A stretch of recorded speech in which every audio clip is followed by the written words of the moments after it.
My Westies do not fake excitement. These are the Havira Rawhide rolls. Look at these. There are 30 of them in here. These look just delicious. There's 30 of them.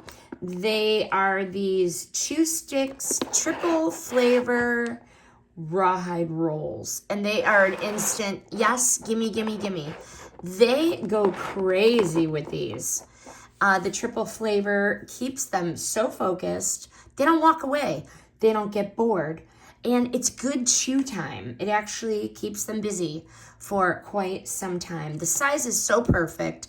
My dog is 20 pounds and easy for them to hold in their paws and work through. And for my pups, this is the premium chicken, liver, and duck. And so far, so good.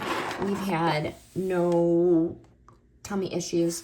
And I would consider my dog's tummies pretty sensitive. But the Rawhide center, look at that, gives this that real chew and helps with the teeth.